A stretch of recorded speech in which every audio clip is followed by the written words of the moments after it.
continuando con nuestro programa al Bicentenario en esta su casa UCI Noticias, para mí es un placer no solamente haber invitado a invitados de lujo, sino hoy día estar con un periodista que es muy conocido, un periodista de una generación nueva que va a permitir un poco analizar la estructura de quién es el personaje Martín Vizcarra, una historia de traición y lealtad. Realmente, Martín, te felicito por este hijo que realmente tienes y hacerte las preguntas porque realmente sí, claro, cuando hemos publicado la entrevista en el Bicentenario, mucha gente me ha llamado y muy contento de estar aquí, que estés aquí en el programa El Bicentenario. Contento estoy yo, gracias Miguel Ángel por la invitación. La verdad, y un gusto hablar contigo y si es de mi libro, mejor. Sí, claro que sí.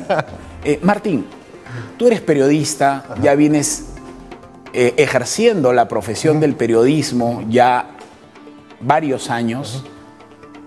Cuando tú has hecho esta investigación periodística del actual presidente de la República, entiendo yo de que has podido encontrar una relación bastante cordial antes del presidente Martín Vizcarra y de la vicepresidente Mercedes Arauz. Ah, sí, claro. Cuéntanos un poco. Sí, ellos eran muy amigos. En realidad tan amigos que se trataban de hermanitos. Cuando tratar a alguien de hermanito pues todavía sonaba bien. Sí, claro. Ahora ya es algo que tras el escándalo de los cuellos blancos del puerto suena a complicidad, ¿no? En aquel momento, y complicidad delictiva, pero en aquel momento ellos desarrollaron una amistad, y yo me refiero a la campaña presidencial, porque ambos eran de una u otra manera huérfanos dentro de esa campaña, huérfanos de ascendencia y de contactos.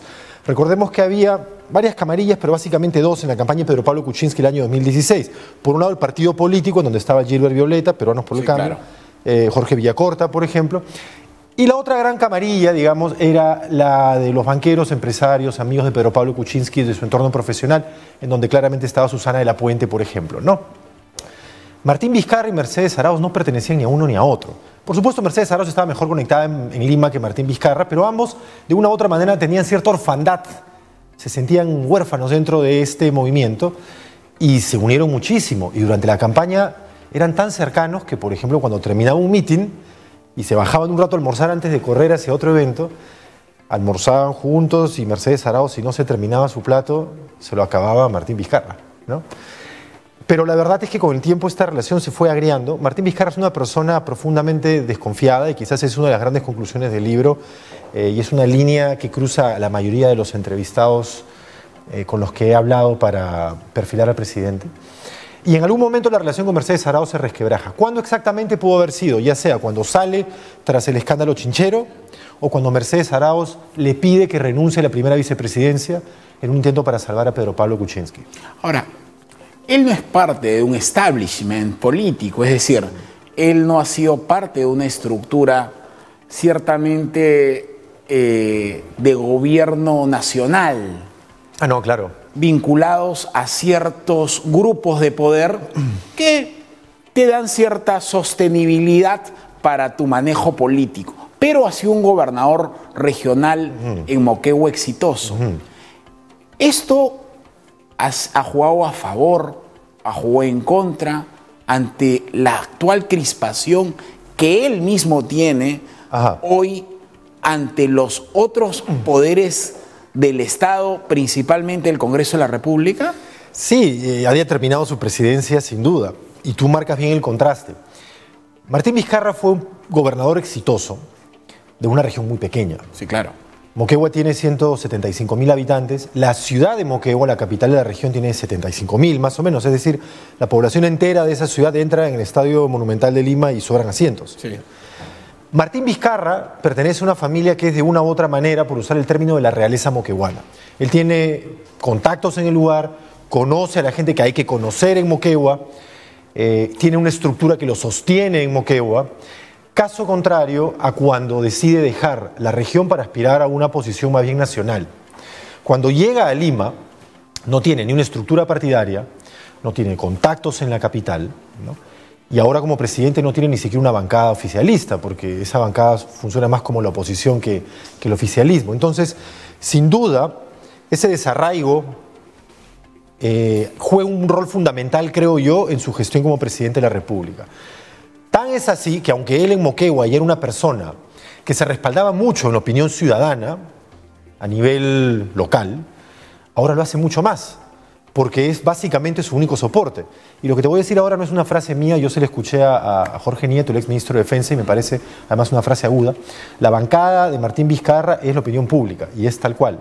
Por lo tanto, esa orfandad, esa falta de respaldo de la que tú hablas, la está tratando de suplir con la popularidad que se esmera en mantener. Pero también es verdad que en el Perú, a raíz del crecimiento que hemos tenido en democracia del año 2003 al 2013, hay un sector emergente, provinciano, que ha crecido económicamente, que quiere tomar la posta de ese antiguo establishment político y finalmente lo que buscan es asumir cierto liderazgo en la política nacional. Por supuesto. ¿Considero tú que esa ciudadanía que hoy respalda al presidente Vizcarra justamente es ese sector emergente que ve en él una identificación no solamente política, sino sociológica? Bueno, el Perú ha sido un país centralizado siempre y en su política también. Entonces, por supuesto que es absolutamente legítimo y está muy bien que aparezcan liderazgos regionales y que estos aspiren a una posición de responsabilidad nacional. Y Martín Vizcarra es uno de ellos también, como César Villanueva también lo era, claro, que también intentó pertenecer a la plancha de Pedro Pablo Kuczynski en algún momento. Mencionas un tema interesante porque cuando se diseñó esa plancha, porque esa plancha fue diseñada como las demás en nuestro país y como en otros países también, casi con los criterios de quien hace un casting para televisión y dice, por ejemplo, este personaje apunta a este público y este otro le va a gustar a este otro público. Bueno, así fue también. Por supuesto, cuando Carlos Cruz señaló algo así, lo dijo con un tono subyacente de menosprecio despectivo, ¿no? Y despectivo, ¿no? Sí, claro. Pero en el fondo, la verdad es cruda, pero en el fondo hay algo de ello que es verdad, y es que esa plancha se diseñó y Martín Vizcarra es parte de esa plancha, no solo por los méritos de su gestión en Moquegua, sin duda, sino también porque se apuntaba a ese sector del que tú hablas, es decir, una clase media profesional provinciana que no estaba representada en la plancha que encabezaba Pedro Pablo Kuczynski y que aunque Mercedes Arauz no pertenece exactamente al mismo círculo de Pedro Pablo Kuczynski, según las encuestas, un poco los dos parecen más de lo mismo, ¿no? Martín, en política los enemigos están adentro y los opositores afuera, ¿no? La política es el arte de gobernar y a veces se gobierna de esa forma. Pero tú has aterrizado el personaje en lealtad y traición. Ajá. Y muchas veces la política tiene mucho de lealtad y traición al mismo tiempo. Sí. El presidente con Keiko Fujimori,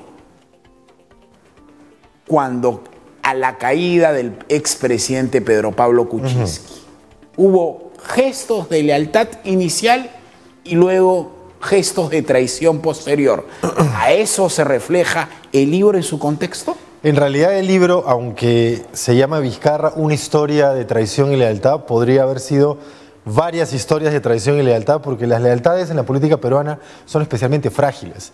Tomemos el caso, ya que mencionas a Keiko, pero del enfrentamiento con su hermano Kenji, o el caso de Daniel Salaverry, que ahora acaba de decir que quiere lanzarse a la presidencia de la República, con su propio partido, del cual fue vocero, ¿no? Ya no es parte del partido, pero fue vocero de Fuerza Popular. Ahí también hay traiciones, hay acusaciones de traición mutua, ¿no? O el caso de Pedro Pablo Kuczynski, que gana el voto antifujimorista para luego terminar indultando a Alberto Fujimori. Es decir, y en medio de este contexto también está lo que sucedió entre Martín Vizcarra y Pedro Pablo Kuczynski, pero también hay una historia que podría contarse entre la relación de Martín Vizcarra con Keiko Fujimori. De hecho, Keiko Fujimori tentó a Martín Vizcarra para que sea parte de su programa de gobierno. No estaba muy claro todavía si de su plancha o como congresista por Moquegua.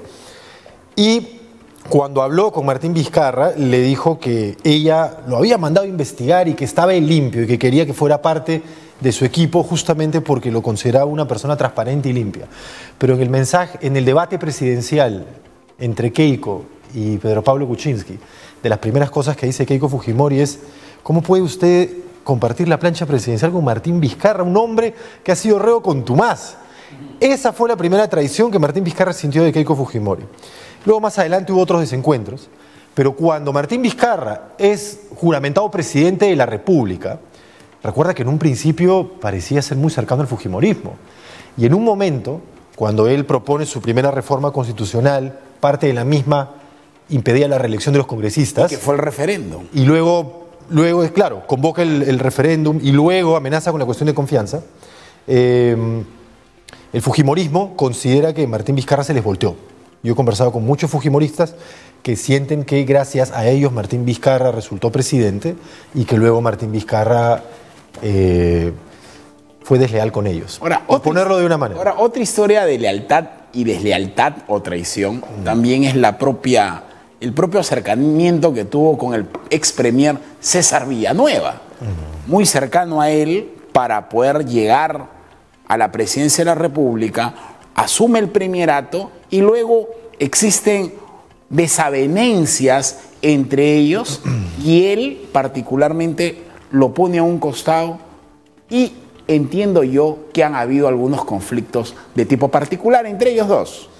Sí, yo no sé si a nivel personal, pero hubo conflictos claros, quizás más marcados entre César Villanueva y el círculo más cercano de Martín Vizcarra, en el que estaba o está todavía, por ejemplo, Miriam Morales. Había desavenencias entre César Villanueva y Miriam Morales. En un momento César Villanueva sintió que estaban desautorizándolo él como presidente del Consejo de Ministros frente a los asesores de Martín Vizcarra. Y él ya conocía esa historia, pues. Recuerda que él ya ha sido presidente del Consejo de Ministros de